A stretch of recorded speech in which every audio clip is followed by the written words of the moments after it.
All right. So hey, first of all, thank you to all the organizers, everyone who put this on.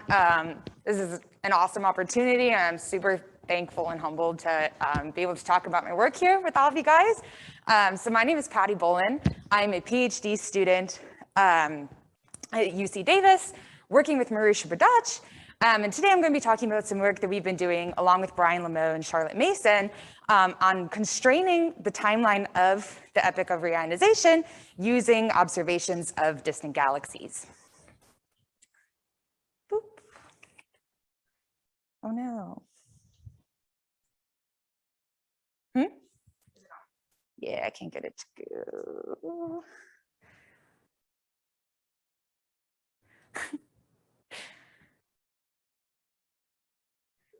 Okay. Yes, it works now. Awesome. Okay, so first of all, let's just do a brief overview of what I mean when I say reionization. So this is a period of cosmic history between very roughly 500 million years to 1 billion years after the Big Bang, corresponding to about redshifts 11 through 6.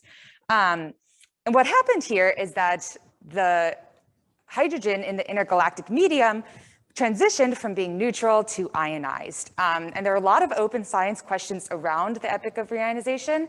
And one that I'm really interested in is sort of constraining a timeline. So how quickly did it occur and when exactly did it occur? So one way to study this is by looking at emission from galaxies during this time period. So what we're looking for is spectroscopically targeting Lyman alpha emission, which is one of the brightest lines that we can get from the galaxies in this time period. And what's special about Lyman alpha emission is that it's sensitive to neutral hydrogen. It gets very easily scattered by it.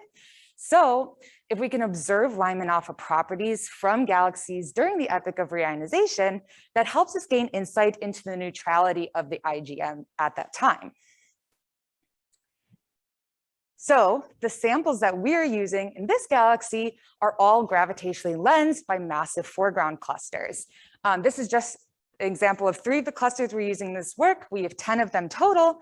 And there are a couple things that lensing is really helpful for. First of all, it magnifies the light from these galaxies. So we're looking at the first galaxies which ever formed in the universe. They're intrinsically faint and very far away. So in order to see them, having something like gravitational lensing that magnifies their light is very helpful. And what's really cool about lensing is that combining the power of it along with 10-meter class telescopes like Keck on the ground, we are able to probe typical faint galaxies during reionization, even before the times of JWS2 and TMT. So we're able to look at faint galaxies, the first ones ever formed in the universe, right now just using Keck. And what's also great about this is that we're using 10 massive clusters.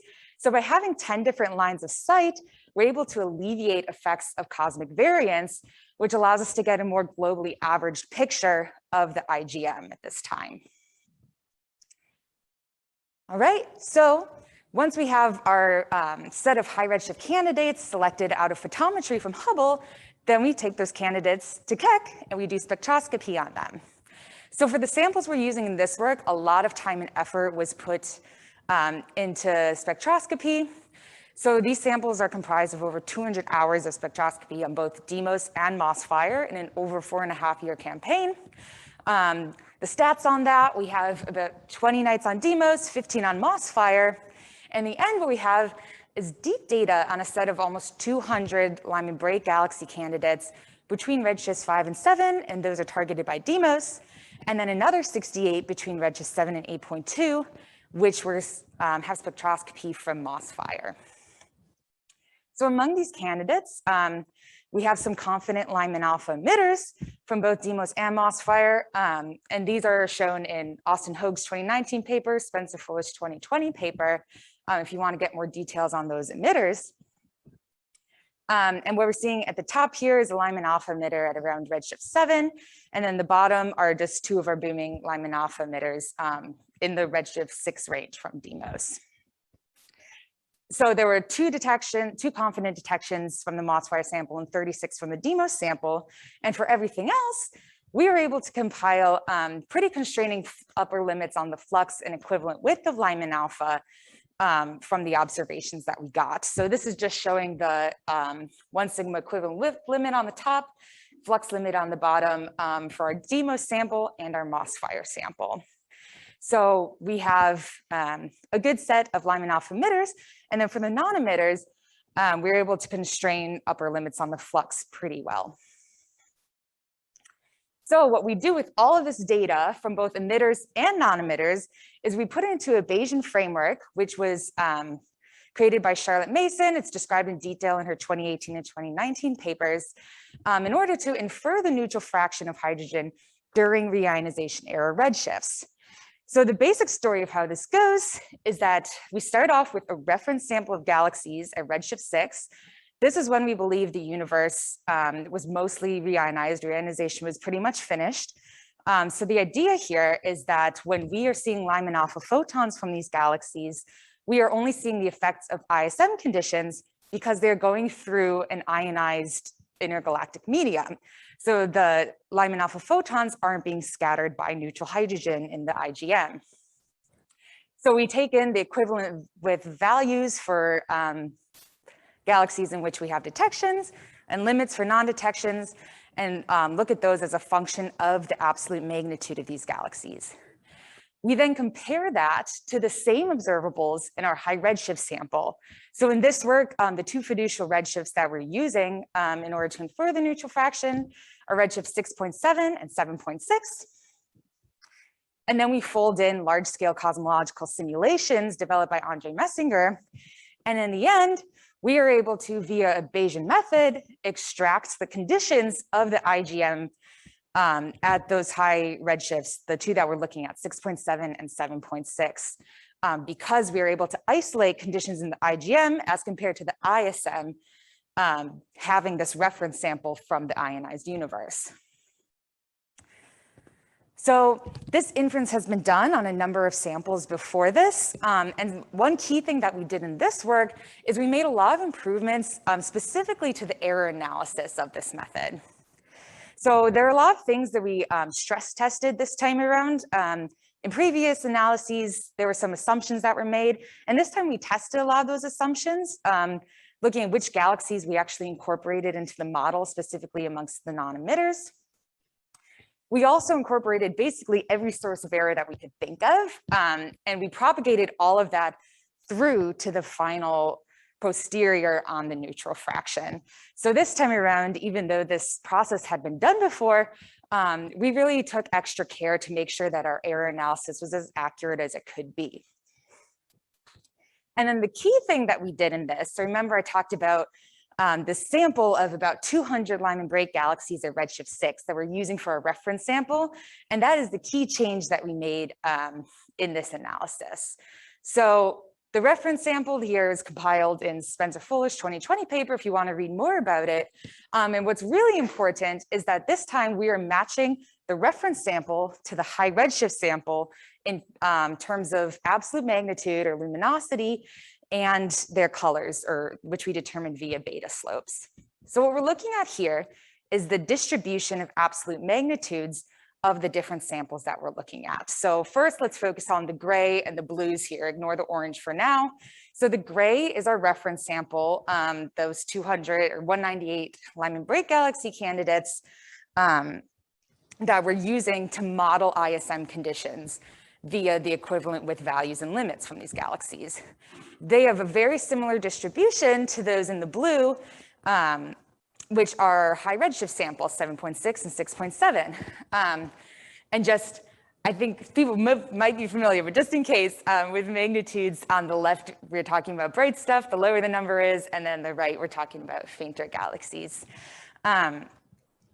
So in this case, what we're doing here is we're matching our reference sample to our high redshift samples so that we can actually more accurately isolate effects of the ISM versus the IGM. And then what we're looking at in the orange here, so this analysis was done on the same redshift 7.6 sample in Austin Hoag's 2019 paper. But during that analysis, the reference baseline sample at redshift 6 was comprised of brighter galaxies. that were at about 0.6 L star, the typical luminosity, whereas the high redshift galaxies were at redshift 7.6. I mean, sorry, we're at 0.1 L star. So the big difference here is that in order to actually say that what we're seeing, the difference between our high redshift and our reference sample is due to IGM, we want to make sure that both samples of galaxies are in the same states, evolutionary wise, and that they also have similar colors and stellar masses and such. And since there are only a few 100 million years of evolution between redshift 7.5 and 6, we are pretty confident that any change that we see between these two samples of galaxies is due to IGM evolution. So the results that we end up with here at our two different redshifts we looked at 6.7, we place an upper limit on the neutral fraction of 0.25, seen in this point here. And at redshift 7.6, we infer a neutral fraction of 0.83. Something to note that you can see up here in these gray error bars, those are the errors from the 2019 analysis using that bright sample of galaxies. And then in this analysis, seen in the orange here, we shrunk those error bars by 14% by including those faint galaxies in our reference sample. Something key about these results is that they're consistent with a pretty late and rapid reionization. It goes from 0.83 and then drops all the way down to 0.25 or less. And this is all in agreement with results obtained from CMB and dark pixel fraction determinations. So that's what we're looking at in the background here. These are 68 and 95% confidence intervals on that. So they're in agreement with different determinations. There are lots of different ways you can measure the neutral fraction, but they also sort of suggest that reionization occurred pretty late on in the epoch and that it had happened pretty rapidly. So yeah, thank you so much for listening. Yeah, super stoked to talk about this, and it should be on the archive hopefully in a few weeks or in a month or so. So thank you.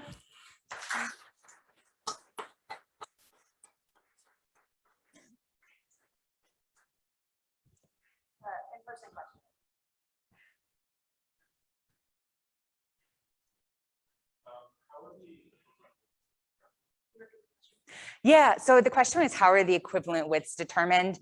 Yeah, so they're determined via flux calibration because we don't have continuum detections for any of these galaxies. So we had to do flux calibration with other objects on the same mask. And then it's just the equivalent, or the error spectrum for non-detectors. It's a slightly different process for emitters and non-emitters. This is all detailed in the paper, but for non-emitters, oh, repeat the question. It was how are the equivalent widths determined? So yeah, we do flux calibration with another bright source on the mask, and then just do the ratio of error versus the continuum divided by 1 plus z, where z is the redshift.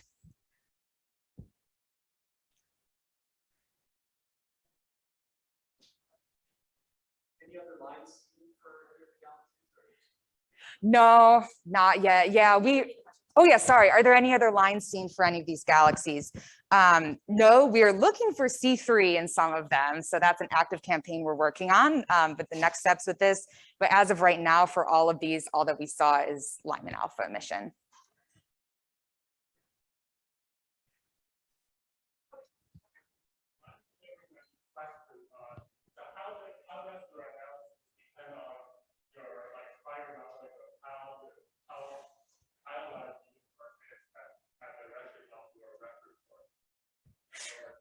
Yeah. So are you talking about like in terms of the redshift 6 reference sample, like we have information, right, on how ionized the universe is then? Yeah.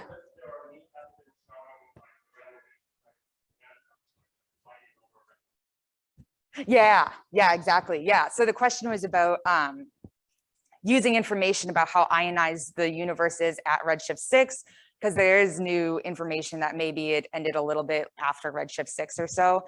Yeah, it's a great question. So a key thing in this analysis is that it still works, even if we assume that the universe isn't totally 100% ionized by redshift 6, because we're just doing a differential between our reference sample and our high redshift sample. So yeah, that is taken into account there. Okay, awesome. Let's thank the speaker again. Thank you.